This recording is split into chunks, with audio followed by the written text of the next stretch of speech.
मजलिस इत्तेहादुल मुस्लिमीन के शरीक मोतमद व रुकन असम्बली मोहतरम जनाब अहमद पाशा कादरी साहब, मजलिस इत्तेहादुल मुस्लिमीन के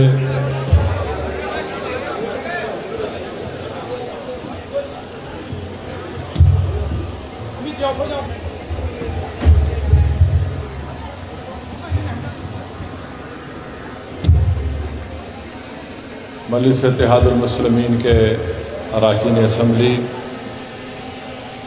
साबिक़ा रुकन असम्बली बाइकुल्ला मुंबई जनाब वारिस पठान साहब, शह नशीन व तशरीफ़ फरमा मजलिस इत्तेहादुल मुस्लिमीन के तमाम मोअज़्ज़ज़ क़ाइदीन, बुज़ुर्गान मिल्लत, मेरी इज़्ज़तदार माँ और बहनों और मेरे गयूर नौजवान साथियों, आप तमाम का बेहद शुक्रिया कि आपने इस सिलसिलाती धूप में भी मजलिस इत्तेहादुल मुस्लिमीन के इस कौमी यकजहती के नाम पर तिरंगा रैली में आपने शिरकत की। आपका बेहद शुक्रिया। मेरे अजीज़ दोस्तों और बुज़ुर्गों,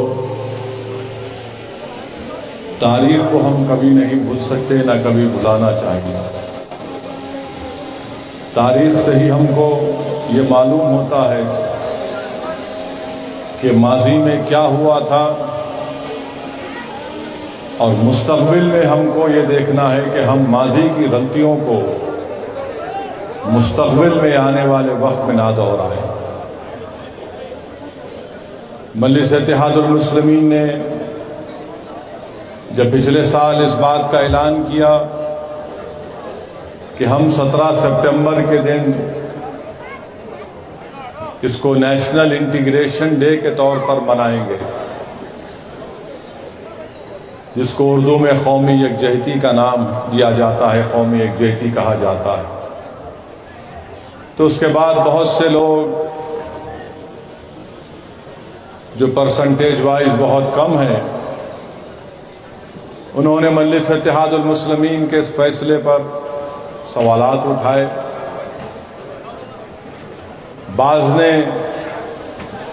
तनक़ीद भी की और हस्ब आदत हस्ब रिवायत भारतीय जनता पार्टी ने भी उन्हीं की ज़बान में बातचीत की और कहा कि मजलिस इत्तेहादुल मुस्लिमीन किस बुनियाद पर 17 सितंबर के दिन नेशनल इंटीग्रेशन डे या कौमी यकजहती का दिन कैसे मना सकती है। तो सबसे पहली बात तो यह है कि हैदराबाद एक आज़ाद रियासत थी, आप जानते हैं, और आज़ाद रियासत के हुक्मरान सल्तनत आसिफिया के निज़ाम हुआ करते थे। मुल्क को आज़ादी मिली, स्टैंड स्टिल एग्रीमेंट हुआ, उसके बाद पुलिस एक्शन हुआ। और अगर आप तारीख़ का मुताला करेंगे, तारीख़ को पढ़ेंगे, तो कहीं पर भी आपको आरएसएस या जनसंघ या ये संघ परिवार के लोगों का कोई रोल हैदराबाद के उस वक्त की लड़ाई में इनका नजर नहीं आता। हैदराबाद एक बहुत बड़ी रियासत थी, ये मौजूदा तेलंगाना के साथ साथ औरंगाबाद तक निज़ाम की हुकूमत थी। उस वक्त की ये रियासत थी, बहुत बड़ी रियासत थी, बिदर उसमें शामिल था, मगर आरएसएस कहीं पर नजर नहीं आती आपको। बीजेपी तो खैर अब बात की पैदाइश है,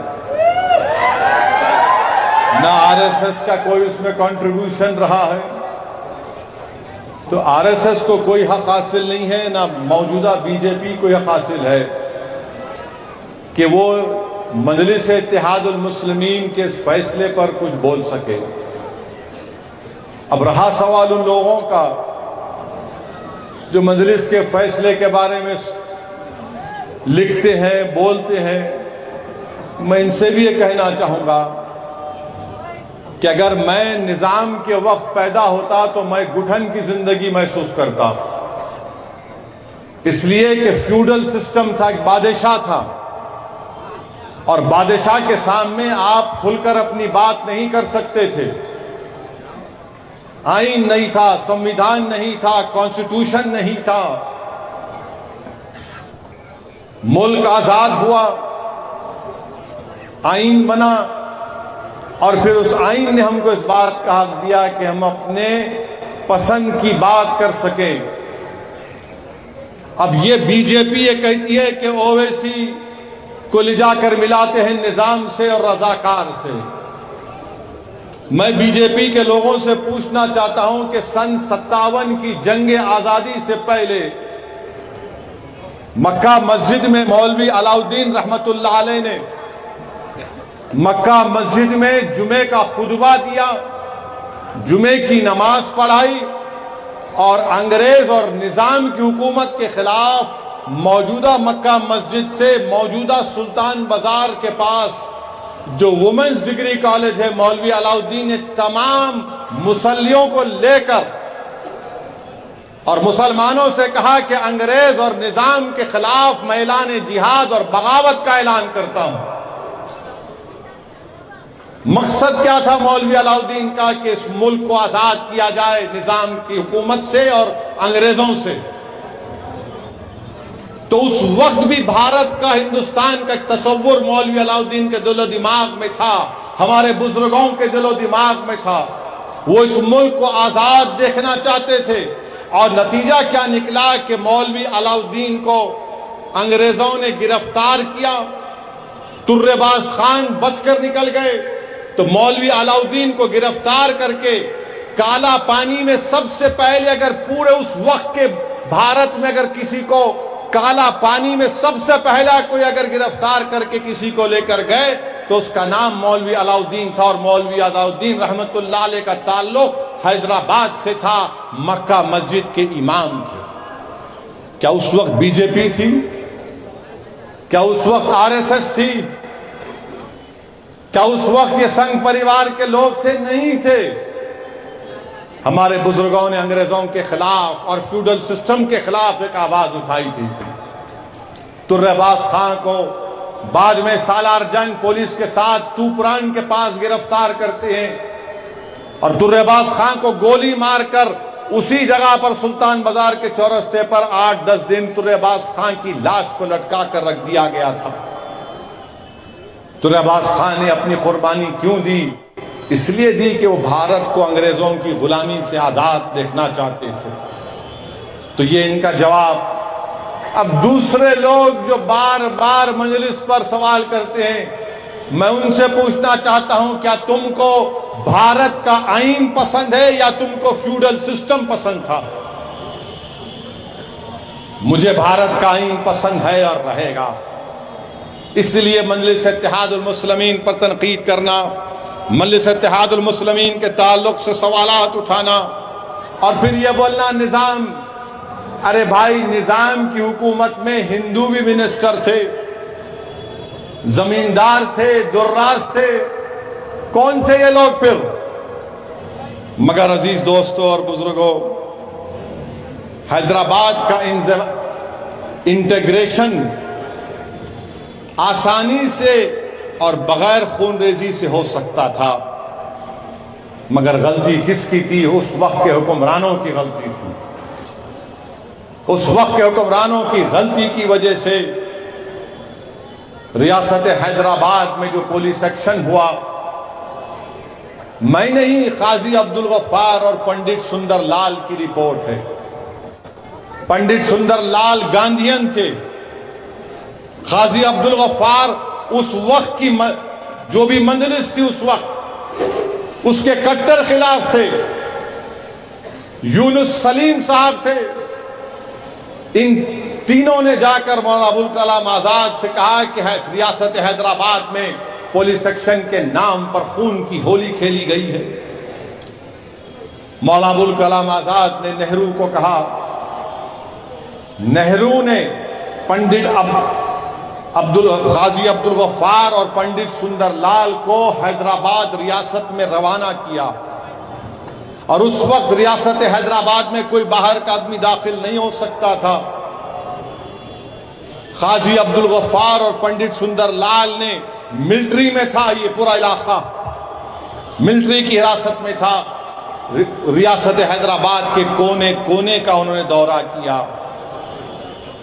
और पंडित सुंदरलाल ने अपनी रिपोर्ट में लिखा, जो आज भी दुनिया में अगर आप देखना चाहेंगे तो दस्तयाब है। पंडित सुंदरलाल ने अपनी रिपोर्ट में लिखा कि रजाकारों ने अगर हिंदुओं पर जुल्म किया तो एक रजाकार के बदले में 100 मुसलमानों का कत्ल हुआ था। कि मेरे अल्फाज नहीं है, पंडित सुंदरलाल ने अपनी रिपोर्ट में लिखे। पंडित सुंदरलाल ने लिखा कि हमने कई बौलियां ऐसी देखी जहां पर औरतों की लाशें थीं, और हमने इन लाशों में यह भी देखा कि एक मां के सीने से लपटे हुए मासूम बच्चे भी थे जब बौलियों से लाशों को निकाला गया था। और आज अमित शाह आकर हैदराबाद में तकरीर कर कर कहते हैं कि बगैर खून का खतरा गिरे आसानी से काम हो गया। अमित शाह, आप झूठ कह रहे हैं। जिस तरह पंडित नेहरू ने 18 सितंबर 1948 में ऑल इंडिया रेडियो से अपने खिताब में झूठ कहा था कि बगैर खून का खतरा गिरे, सब चीज आसानी से हो गई। पंडित सुंदरलाल की रिपोर्ट नेहरू की झूठ को साबित करती है। पंडित सुंदरलाल की रिपोर्ट मौजूदा होम मिनिस्टर अमित शाह के झूठ को साबित करती है। ये रिपोर्ट कभी पढ़ने का मौका मिला नौजवानों तो पढ़ो, तारीख को पढ़ो नौजवानों, ताकि मुस्तकबिल में हम अपनी आने वाली नस्लों के लिए अच्छा फैसला कर सकें। पंडित सुंदरलाल की रिपोर्ट है, और पंडित सुंदरलाल की रिपोर्ट में यह भी लिखा गया है कि हिंदू जुलाहों ने, हिंदू बुनकरों ने अपने मुस्लिम बुनकरों की जानें बचाई। पंडित सुंदरलाल ने अपनी रिपोर्ट में यह भी लिखा कि कई मुस्लिम खवातीन को, जिनको घरों में अगयार लेकर चले गए थे, तो हमारे हिंदू भाई जाकर उन मुस्लिम बहनों को, बीवियों को लेकर आकर उनके घरों को रवाना किए। तो पंडित सुंदरलाल की रिपोर्ट को इस तरह भी पढ़ना पड़ेगा, देखना पड़ेगा। मेरे अजीज दोस्तों और बुजुर्गों, यकीनन सुंदरलाल की रिपोर्ट कहती है कि 20,000 से ज्यादा मुसलमानों का कत्लेआम हुआ था। ये रिपोर्ट में लिखा गया है। अब अगर कोई बीजेपी के लोग बोलेंगे नहीं झूठ है, तो फिर क्या पार्लियामेंट में इंदिरा गांधी ने आकर जवाब नहीं दिया था कि अगर मैं पंडित सुंदरलाल की रिपोर्ट को आवाम के सामने रखूंगी तो ये नेशनल इंटरेस्ट में नहीं होगा। इंदिरा गांधी ने लोकसभा की फ्लोर पर आकर कहा था, और क्यों कहा था कि यूनुस साहब एक मैगजीन को, एक इंटरव्यू में उसका जिक्र किए थे पंडित सुंदरलाल का। हां, यह बात सच है कि सरदार पटेल ने सुंदरलाल की रिपोर्ट को नहीं माना और कहा कि आपने कैसा लिखा, ये सब बातें मैं इसको नहीं मानता हूं। मगर सुंदरलाल ने और काजी अब्दुल गफ्फार ने अपनी फाइंडिंग्स में, बल्कि एक बड़ी रिपोर्ट है, मेरे पास इतना वक्त नहीं है कि उन तमाम बातों को आपके सामने रख सकूं। मेरे अजीज दोस्तों और बुजुर्गों, यकीनन निजाम के कंट्रीब्यूशन को कोई डिनाई नहीं कर सकता, मगर फ्यूडल सिस्टम था, बादशाह था, जमहूरियत नहीं थी। मगर निजाम ने जो उस वक्त हैदराबाद के लिए काम किया, ये पुराना एयरपोर्ट, ये गंडी पेट, हिमायत सागर, मंदिरों को निजाम ने जागीरें दी थी। खम्मम की मशहूर मंदिर को निजाम ने इंतजाम किया था। ये बंद कर दिए झुंझुने को।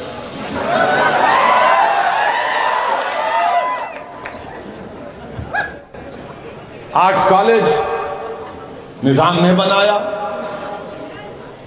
निम्स हॉस्पिटल निजाम ने बनाया, उस्मानिया हॉस्पिटल, हाई कोर्ट की बिल्डिंग, पत्थरगट्टी। और निजाम में इतना दूरंदेशी भी थी कि उनको मालूम था कि इस वक्त हैदराबाद बहुत ज्यादा बढ़ेगा, तो निजाम ने फ्यूडल होते हुए भी जागीरें बांटी, मगर निजाम ने हैदराबाद के तरफ जागीरें नहीं बांटी। जुबली हिल कॉरपोरेशन बनाने का निजाम के पास प्रोग्राम था। बैठ जाइए। निजाम ने अब ये हाईटेक सिटी की बात चंद्रबाबू नायडू करते हैं। अरे बाबू, वो निजाम की दूरंदेशी थी कि निजाम ने उन जमीनात को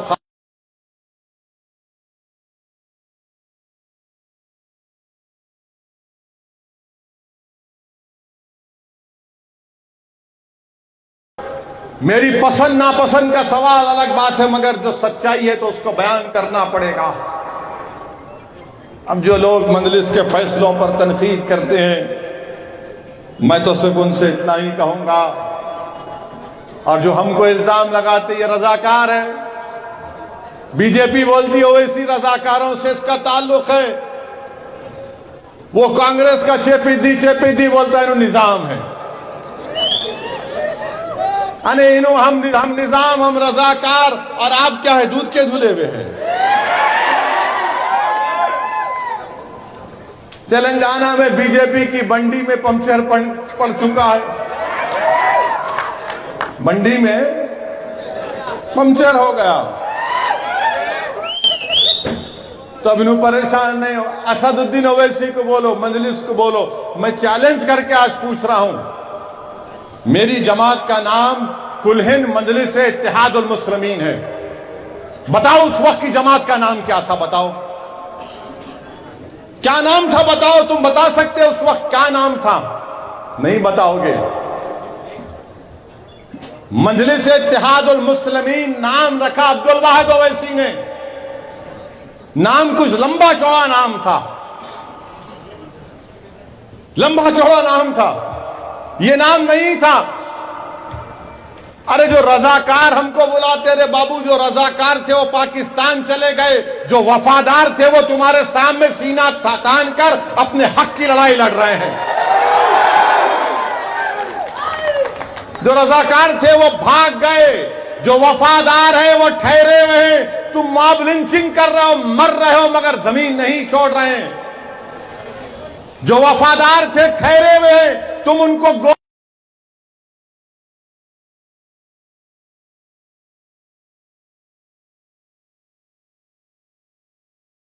मार कर समझता है कि वफादार डर कर वतन को छोड़ देंगे। अरे जब वफादार है तो वतन को छोड़ने वाले नहीं है। तुम कितना भी जुल्म कर लो, तुम्हारे बंदूक की गोलियां खत्म हो जाएंगी, तुम्हारी जेलें खत्म हो भर जाएंगी, मगर हम अब वतन से वफादार थे और अपनी लड़ाई लड़ेंगे। कमजोरी के मजारे हम नहीं करेंगे। यही काम, यही सबक हमको हमारे मजलिस इत्तेहादुल मुस्लिमीन के बुजुर्गों ने हमको सिखाया। आज मजलिस पर तनकीद करने वालों, कभी तुम ये भी तो सोचो कि उस पुराशुभ दौर में जब 20,000 से ज्यादा लोगों को खत्म कर दिया गया, जब नौकरियों से निकाल दिया गया, जब सब चीज खत्म हो चुका था, उसके बाद मजलिस ने एक चिराग को जलाया। उसके बाद मजलिस ने चिराग को जलाया और इस उम्मीद पर जलाया कि हम बातिलों के तूफानों में इस चिराग को जला के रहेंगे, अपने हक को लेंगे। अब्दुल वाहिद ओवैसी ने मजलिस को ताल्लुक से कहा कि हम भारत के आईन में रहकर अपनी लड़ाई लड़ेंगे।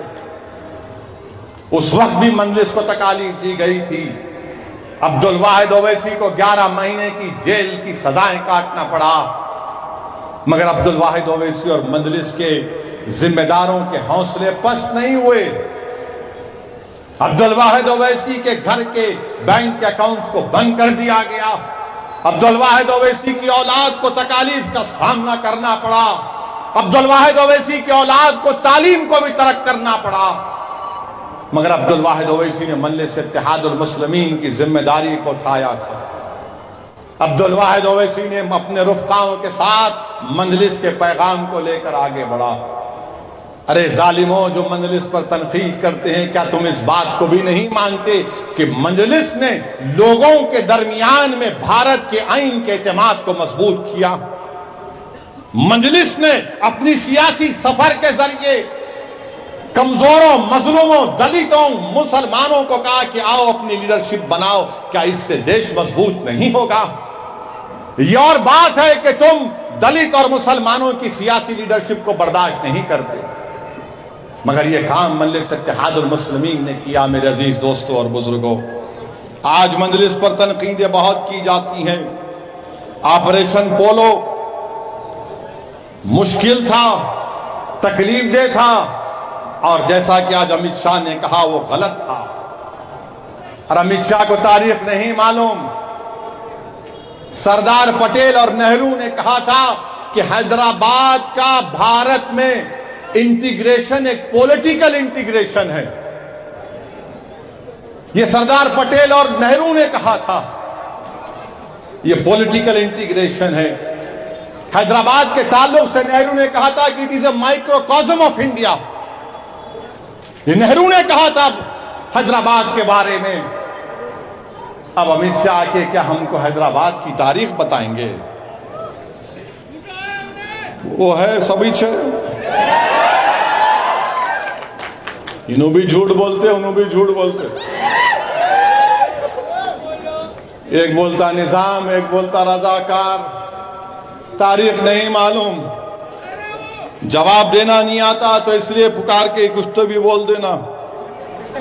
अब कोई रोड पे दीवाना जा रहा, रे मियाँ देख तो समझ, नहीं तू झूठा बोलता, तो दीवाने क्या कर सकते आप? मेरे भाई, अब आप कोई बात बोले तो मेरे दिमाग को छेड़े आप। ये क्या है? ये क्या है? अब क्या है? नहीं है ना? तो इसमें 95% काम कौन करता? हाँ, ये करता, ये करता, ये करता ना। 95% काम कौन करता? ये करता ना, ये करता, राइट साइड ये करता ना, ये नहीं करता, नहीं करता ना। इन्हें ये काम आप कर रहे, पूरा 95% काम आप कर रहे। सुनो, 95% पूरा काम हम कर रहे। ये दुम छल्ले ऐसा आके हमारे हमारे हमारे, अरे इसके बगैर इसकी अहमियत नहीं है, याद रखो। ये लिखता, ये कागज काला होता, इससे कागज काला नहीं होता। तो आप 95% के लोगों का साथ देना, 5% का नहीं देना। समझ में आई बात? चाहे वो कांग्रेस हो या फिर ये बीजेपी हो, ये 95% है, ये 5% है। तो इन्हें क्या करते, ऐसा लगा लेके यहां। अच्छा, जब यहां लगाते तो इन्हें अंदर छुप जाता। दिखता क्या? नहीं दिखता। तो आपसे मैं क्या बोल रहा हूं, ये भी आप बन जाओ। ये तो है, ये भी आप बनो। ये जब होगा ना मजलिस, आपकी आवाज और ताकत बन जाएंगी पूरी भारत में। तो पूरी तकलीफ हम उठाते, मेहनत हम करते, इनके परदादा से लेकर अब तक इनको ही साथ दिए। मुल्क आजाद होकर 75 साल से ज्यादा हो गया। बीजेपी की हुकूमत रही है तो कभी कांग्रेस की रही है, मगर बर्बाद कौन हो रहे हैं? तकलीफ 95% और इसमें दलित भी है, मुसलमान भी है, आदिवासी भी है। और हमारी बर्बादी पर इन आके अपना ताज लगाते हैं और वोट हासिल करते हैं। ये बात आपको समझाना जरूरी समझता हूं मेरे अजीज दोस्तों और बुजुर्गों, क्योंकि हमारे भाई ने मजमे में से कोई बात ऐसी कर दी। अच्छा, ये बीजेपी बोलती कि इन रजाकार। हम अमित शाह से पूछना चाह रहे, अमित शाह साहब, क्या आप आबिद हसन के नाम को जानते हैं? हम आरएसएस के ये संघियों से पूछना चाहते जो सुबह उठते कि 90 साल चड्डी पहने, आजकल जरा पैंट पहन रहे। बताओ, क्या तुम आबिद हसन को जानते हो? कौन थे आबिद हसन? आबिद हसन हैदराबाद के थे, जो नेताजी सुभाष चंद्र बोस के साथ थे। जब बोस जर्मनी से जापान सबमरीन में गए तो कौन था मुसलमान? आबिद हसन था। ये आज हम जय हिंद का जो नारा लगाते, कौन बोला ये नारा? आबिद हसन ने दिया। हैदराबाद के थे। क्यों दिया? निजाम की हुकूमत थी, मगर भारत का था मामला, भारत का मामला था। और आज आप हम पे उंगली उठाते। मेरे अजीज दोस्तों और बुजुर्गों, इसीलिए हम बार बार बोलते कि नेहरू ने कहा था कि Hyderabad is what microcosm of Indian culture, Nehru ने कहा था। इनको खैर नहीं मालूम। अब रजाकार तो चले गए, अब गोडसे और सावरकर की औलाद बाकी है, इनको भगाना है। गोडसे और सावरकर की अभी जानिशीन है, औलाद है, इनको हमको देखना है। और हर बिल्कुल अभी कब भगाएंगे, अभी टाइम आ गया ना। और फिर मेरे अजीज दोस्तों और बुजुर्गों, लोग निजाम की हुकूमत की यकीनन उनके अच्छे काम की हम तारीफ करते, मगर क्या निजाम की हुकूमत में लिबर्टी थी, इक्वालिटी थी, जस्टिस था, फ्रेटर्निटी था? नहीं था। चंद रईस लोगों के पास दौलत थी, चंद जागीरदारों के पास दौलत थी, जिसमें मुसलमान और हिंदू भी शामिल थे।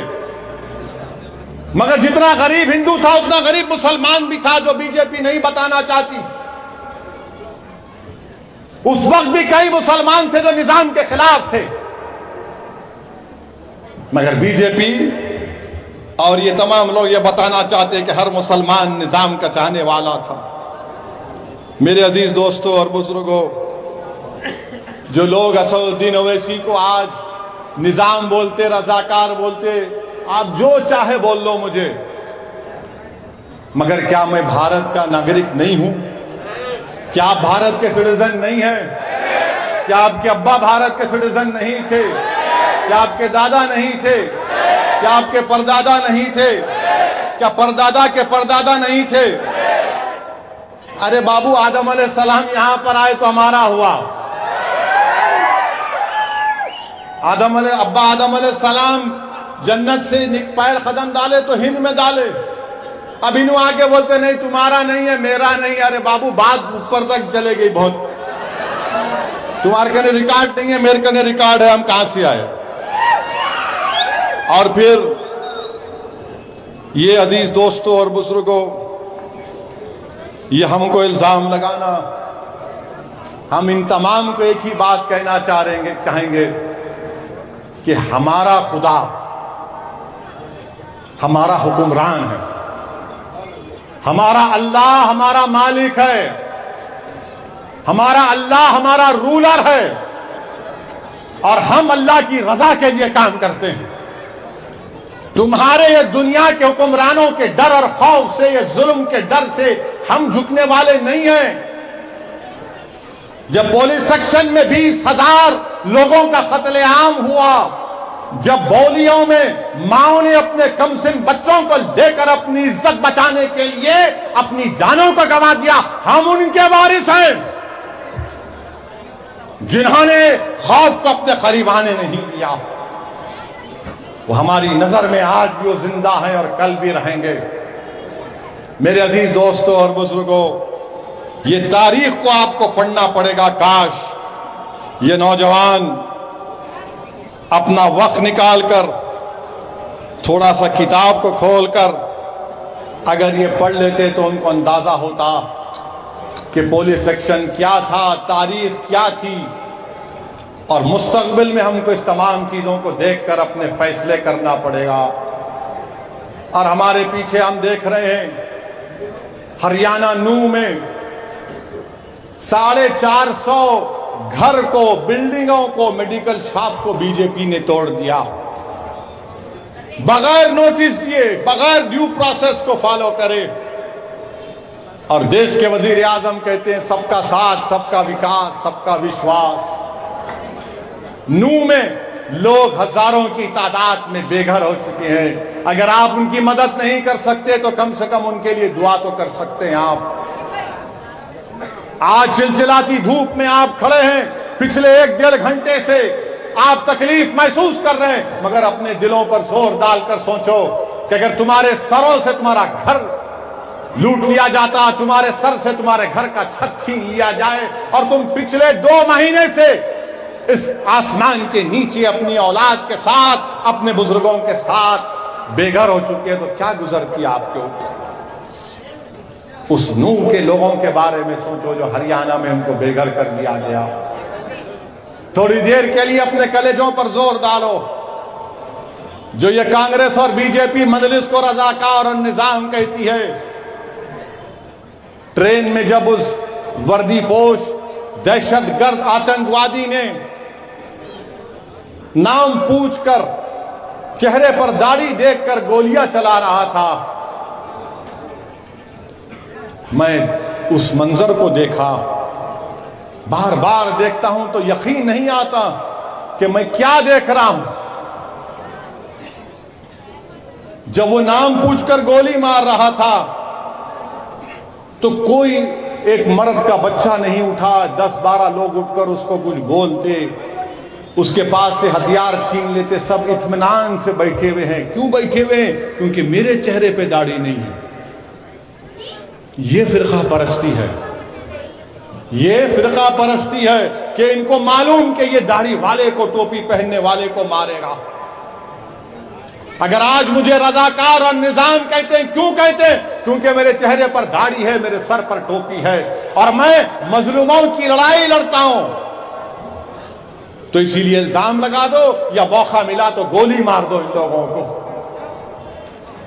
मेरे अजीज दोस्तों और बुजुर्गों, हमारे मुल्क के वजीर आजम ने उस ट्रेन में जिस दहशतगर्द ने आतंकवाद के नंगे मुजाहरे किए, दहशतगर्दी की, वजीर आजम ने अपने मुंह से उसका कंडेमनेशन नहीं किया।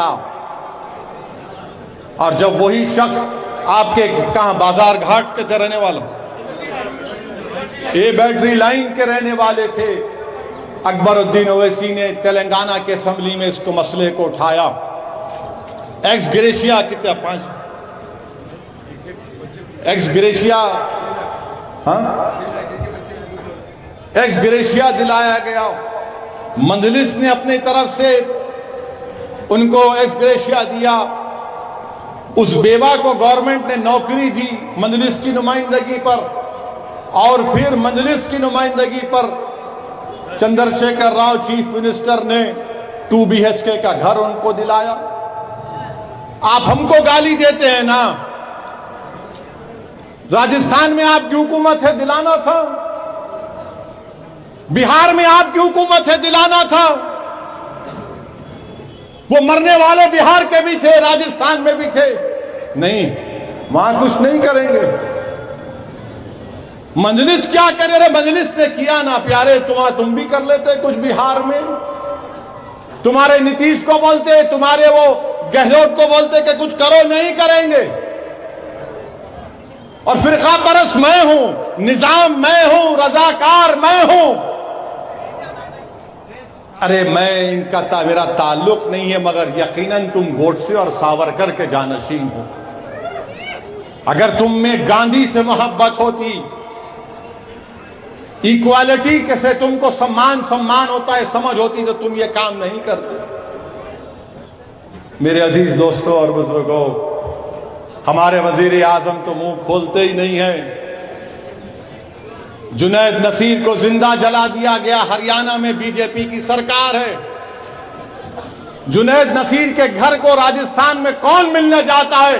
कांग्रेस का अशोक गहलोत नहीं, असदुद्दीन ओवैसी हैदराबाद से जाकर मुलाकात करता। और मैं आपको बता रहा हूं कि जब मैं वहां पर गया नसीर के घर को,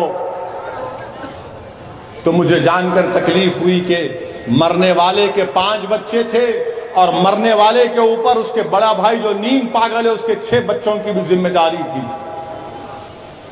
वहां पर कांग्रेस की हुकूमत ने एक्स ग्रेशिया क्या दिया? 5 लाख।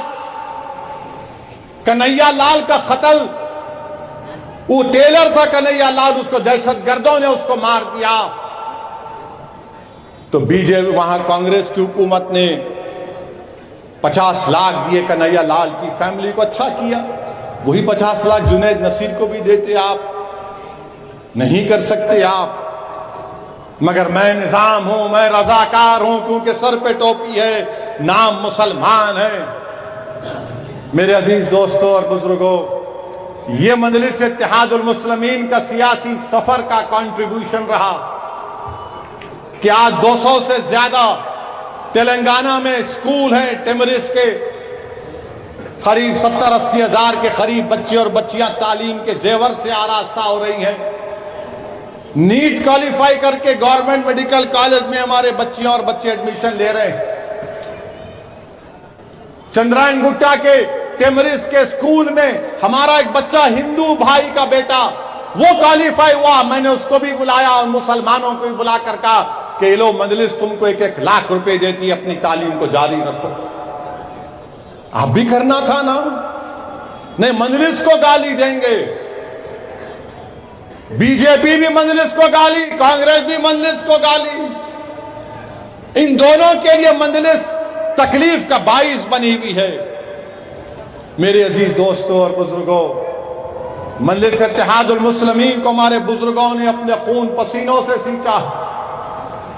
इस राह में हमारे बुजुर्गों ने बड़े मसाइब और मुश्किलात को उठाया और इंशाअल्लाह ताला मुस्तकबिल में भी हम मसाइब और मुश्किलात को उठाएंगे। मगर मजलिस पर तनकीद करना, मजलिस पर इल्जामात लगाना कोई नई बात नहीं है। अब्दुल वाहिद ओवैसी पर भी इल्जाम लगा था, मगर अब्दुल वाहिद ओवैसी ने लड़कर दारुस्सलाम का मुकदमा जीता।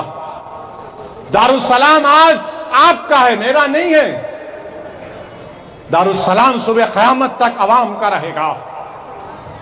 सालारे मिल्लत ने अपनी सियासी हिकमत के जरिए, अपनी दूरअंदेशी के जरिए मेडिकल इंजीनियरिंग कॉलेज का क़याम अमल में लाया। ये आपका है, मेरा नहीं है।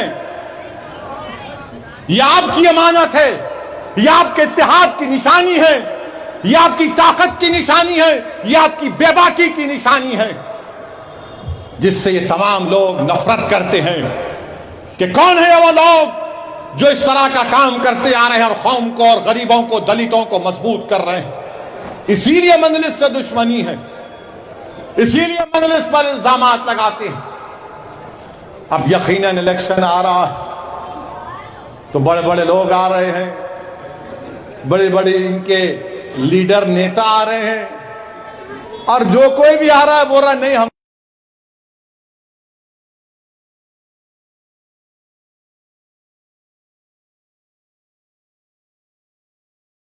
जब मैं हैदराबाद से निकलकर अवाम की ताईद और अवाम की दुआ, हैदराबाद की अवाम की ताईद और दुआ लेकर हमारे बुजुर्गों की सरपरस्ती हासिल करके जब मैं उत्तर प्रदेश, बिहार, झारखंड, मध्य प्रदेश, राजस्थान, कर्नाटका, इन सब जगहों पर जा रहा, तुम मेरे घर में आके तुम दस्तक दोगे। आओ आओ भाई आओ। जब मैं इतनी दूर जाकर संविधान और बाबा साहेब अंबेडकर का नाम लेता हूं तो आप भी आओ, कौन रोक रहा आपको? आइए, हम ठहरे हुए हैं यहां पर। किस किस को बुलाना चाह रहे, बुलाओ आप। मुझे बड़ी बेचैनी से मुकाबले का इंतजार है। जब हम दूर दूर मुकामात पर जाकर मुकाबला करते हैं, जब हमारी गाड़ी पर गोलियां चलाई गई तब भी हम पीछे नहीं हटे, तो तुम्हारे झूठे इल्जामात हमारे पैरों की धूल पे कुछ नहीं कर सकते। सुनिए मेरे अजीज दोस्तों और बुजुर्गों, मैं तो इंतजार कर रहा हूं कि इलेक्शन का बुगल बज जाए। अब नहीं मालूम, मुख्तलिफ क़यासारियां हैं कि प्राइम मिनिस्टर मिला के कराते या नहीं मिलके करते, नहीं मालूम। ये प्राइम मिनिस्टर मिलके कोई काम कर ही नहीं सकती, इन्हों अकेले ही रहते हो, मिलके नहीं होता, अकेले ही होता। अब कब होता नहीं मालूम, जब भी होता हम तैयार हैं। हम तैयार हैं क्योंकि मजलिस इलेक्शन की तैयारी नहीं करती, मजलिस इलेक्शन के नतीजे के बाद से अवाम की काम करती है, अवाम का काम करती है। दारुस्सलाम में हफ्ते में 6 दिन कोई भी दारुस्सलाम को आकर, चाहे हमारा हिंदू भाई हो, दलित हो, हमारी बहनें हो, कोई भी आकर हमसे काम लेता है। ये दूसरी पार्टीज को इलेक्शन मोमेंटम में आना पड़ता। हमारी गाड़ी इलेक्शन के बाद से हमेशा first gear, second gear, third gear में, टॉप गियर में चलती रही थी। मजलिस के एमएलए अवाम के दरमियान में रहते, मजलिस के एमएलए रात के अंधेरों में काम करते, दिन के उजालों में मजलिस के लोग भागते हुए नजर आते। मगर अब जब इलेक्शन आ गया है तो पूरे ये एक से एक प्यारे मैली आंखों को लेके मल के, अरे इलेक्शन आ गया, बाप निकलना है, जरा ला व्हाइट शर्ट तो ला, जरा व्हाइट शर्ट पहनेंगे, जरा व्हाइट शर्ट पहनेंगे, जरा निकलेंगे। यहाँ 4.5 साल से व्हाइट शर्ट में, येलो शर्ट में, रेड शर्ट में, लाल शर्ट में, हर रंग में हम लोग मुकाबला कर रहे हैं, अवाम की खिदमत कर रहे हैं। अब इनको इलेक्शन दिख रहा तो बोले लारे में तैयार होना है मेरे को। बाज लोगों को इलेक्शन आते ही उनको अपनी जिंदगी का एहसास होता है, मगर 4.5 साल वो गरीब की तकलीफ, गरीब की मजबूरी को नहीं देखते, वो गरीब के आंख से बहते आंसू को नहीं पहुंचते। ये फर्क है मजलिस में और इन मुफाद परस्तों में, ये फर्क है मजलिस में और ये मजलिस के दुश्मनों में। आज दारुस्सलाम पर कोई भी आकर, आपके फसलानसर से हमारी एक बहन आई थी, दारुस्सलाम को आकर पूरे एमएलएस बैठे हुए हैं, पूरे अराकीन बल्दिया बैठे हुए हैं, गुस्से के आलम में आकर मुझसे बहस करना शुरू कर दी, गुस्से के आलम में। और सब लोग देख रहे, अरे असदुद्दीन ओवैसी को दबा के बोल दे रही। मैं सबके चेहरे देख रहा था, मैं बोला कुछ मत बोलो, बोलने दो। हमारी बहन ने, उनकी जायज बात थी, उनकी बात में तकलीफ थी, दर्द था, नाइंसाफी उनसे हो रही थी। 3-4 मिनट बोलने के बाद मैंने कहा अभी और कुछ बोलना है आपको? तो बोले हाँ और बोलना है। मतलब बोलो। फिर उसके बाद मैंने पूछा कि बहन अब और मैं बोलूं? तो बोले बोलो। बोला आप जो कुछ बोले बिल्कुल सही है, हम आपके लिए लड़ रहे और हम कोशिश कर रहे कि आपसे इंसाफ हो। मेरे भाई बताओ, भारत में कोई ऐसा सियासी दफ्तर होगा जहां पर अवाम आकर अपने नुमाइंदों के सामने बेबाक तरीके से उनके मुंह पर बोलते हैं कि ये नाइंसाफी को दूर करो? लोग, ये मजलिस का कारनामा है। ऐवान असेंबली की कार्रवाई उठाकर देख लो आप, अकबरुद्दीन ओवैसी ने, मजलिस के एमएलए ने क्या कारनामा अंजाम दिया। लोग बोलते हैं कि जिंदों के लिए भी काम करना, मजलिस जो लोग इस दुनिया के छोड़ के जा रहे हैं उनके लिए भी काम कर रही है। आज मजलिस की नुमाइंदगी पर चीफ मिनिस्टर के चंद्रशेखर राव ने 100 एकड़ जमीन हैदराबाद से 50 किलोमीटर दूर में 5 या 6 मुख्तलिफ मुकामात पर दी है। अब आपको मालूम, कब्रस्तान के लिए तमाशे होते हैं और जिसका कब्रस्तान उन्हें ऐसा समझता जैसा मेरे बाप दादा की दौलत है। नहीं, 10,000 रुपये दो खोदने के, खबर के 10,000 रुपये। अबे तू भी तो मरेगा, जब 10,000 तेरे कौन देंगा? ये मालूम मेरे को। मगर मजलिस ने हासिल किया, और मजलिस ने क्या किया? मजलिस ने कहा कि उसमें जो सुन्नी मुसलमान है उनका कब्रस्तान होगा, जो शिया अथना अशरी हैं उनका अलग कब्रस्तान होगा, जो मेहदवी हैं उनका अलग कब्रस्तान होगा, और जो हमारे बोरी मुसलमान हैं उनका अलग कब्रस्तान होगा। पूरा एक चार्ट बनाकर उनकी जमीन, उनके इंशाअल्लाह ताला इस महीने के खत्म होने से पहले अकबरुद्दीन ओवैसी इन तमाम मुकामात पर हुकूमत के नुमाइंदों को ले जाकर उनके कब्रस्तान उनके हवाले करेंगे जमीन की। ये काम मजलिस कर रही है, मगर ये कांग्रेस और बीजेपी, इन्हों निजाम, इन्हों रजाकार। अरे ठहरो ठहरो, तो बोलना मुश्किल है। मेरे अजीज दोस्तों और बुजुर्गों, मेरी आप तमाम से यही गुजारिश है कि मजलिस को मजबूत रखिए। बीजेपी की बंडी में पंक्चर जरूर हुआ है, मगर बीजेपी को हराना है और मजलिस को कामयाब करना है। मजलिस के खिलाफ कांग्रेस भी आएगी तो कांग्रेस को भी हराना और मजलिस को कामयाब करना है। अब लोग बोलेंगे इन्होंने 2 को बोल दिए, तीसरे को क्यों नहीं बोल रहे? तो तीसरे के ताल्लुक से मैं यही कहूंगा कि नए मामू से नकटे मामू अच्छे हैं। और मामू जो है काम तो करे काम, और काम करने की वजह यह है कि हम भी है। काम करने की वजह क्या है? समझ गए ना? 95 पे आउट नहीं होना, 100 मार के जाना। तो 95 है बोल के उन्होंने पुराने मामू बोले नको, ये 95 को मुश्किल हो जाता। मगर वो हमारे मामू जो है, चिचा जो है, अब हमारे लोग मीम्स बनाएंगे इसके बाद, ऐसा बोले ऐसा बनाओ, अच्छा दिखता मेरे को भी। तुम मेरी गाली दे के बनाओ, मगर मेरे को फ्री पब्लिसिटी मिलती ना प्यारे।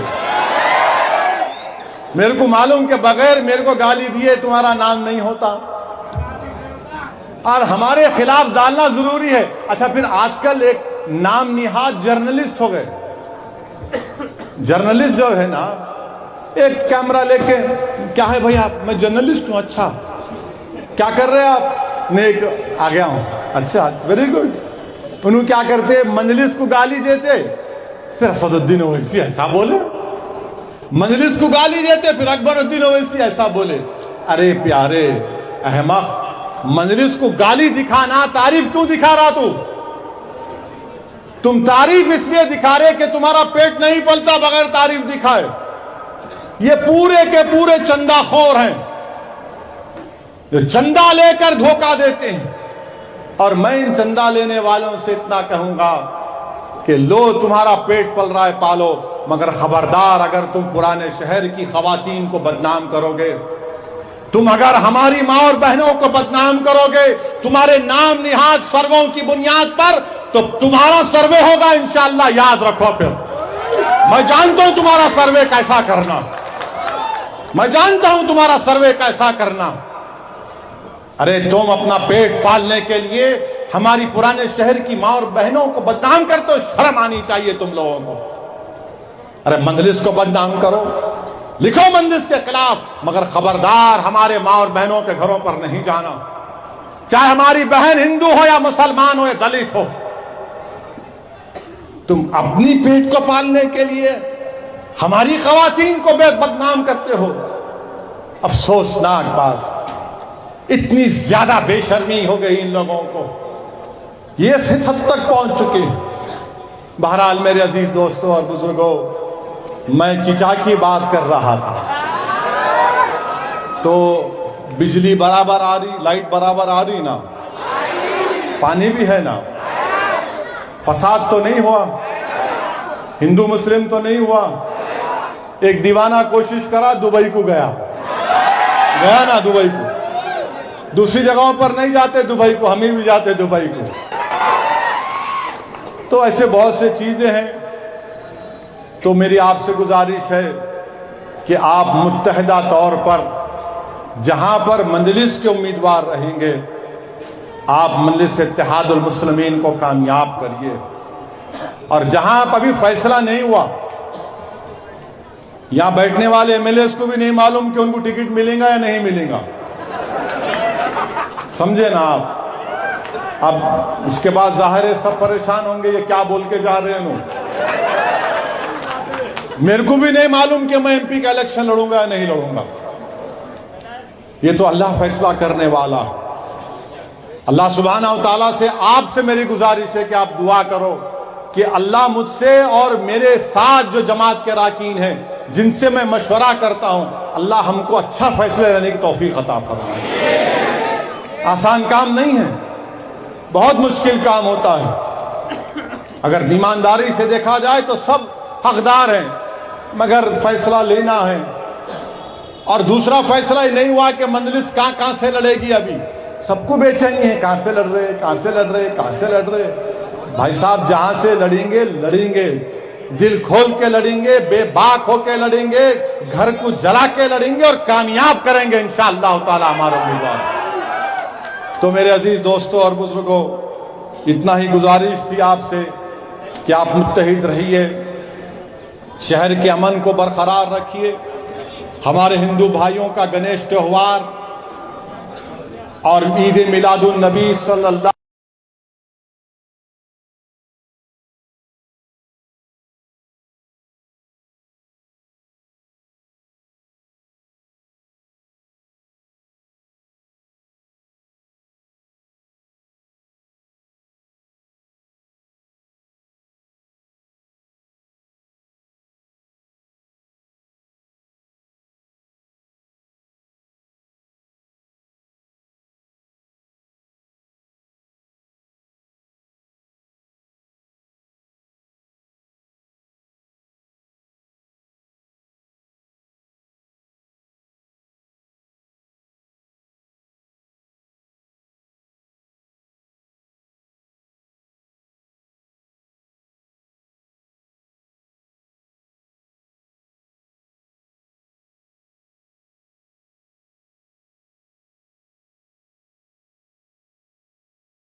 अलैहि वसल्लम एक ही दिन में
रहती तो बीजेपी क्या करती थी अब तक। ये अजीब बात है कि मोदी जी खामोश हैं।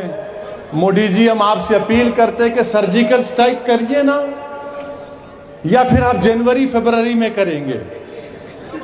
कब करेंगे आप?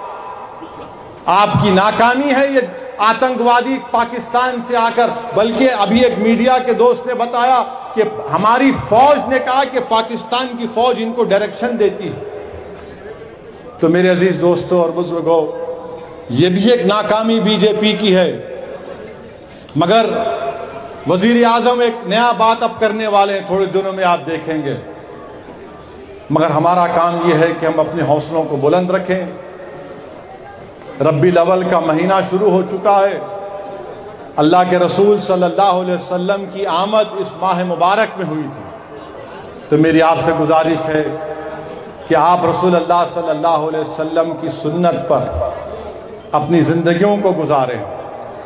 रसूल अल्लाह सल्लल्लाहु अलैहि वसल्लम की उन सुन्नतों को ज़िंदा करें ताकि हमको ज़िंदगी मिल सके। हम रसूल अल्लाह सल्लल्लाहु अलैहि वसल्लम के अगर ग़ुलाम हैं तो ग़ुलामी का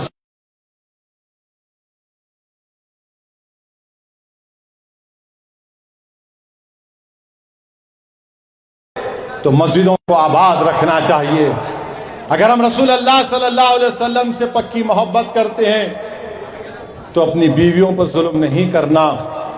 अगर हम रसूल अल्लाह सल्लल्लाहु अलैहि वसल्लम को अपना आका मानते हैं तो अपनी माँ बाप की इज्जत करो। अपनी माँ के पास जाओ और याद रखो, मेरी इस बात को किसी आलिम दीन ने अच्छा कहा था कि अल्लाह ने कुरान में बाप की कसम खाई है और माँ की शान को बयान किया है। तो अपनी माँ की और अपने बाप की इज्जत करो, अपने ख़ानदान में मोहब्बत पैदा करो। अगर तुम रसूल अल्लाह सल्लल्लाहु अलैहि वसल्लम के सच्चे पक्के आशिक हो तो ये माह मुबारक में रसूल अल्लाह सल्लल्लाहु अलैहि वसल्लम की आमद हुई है।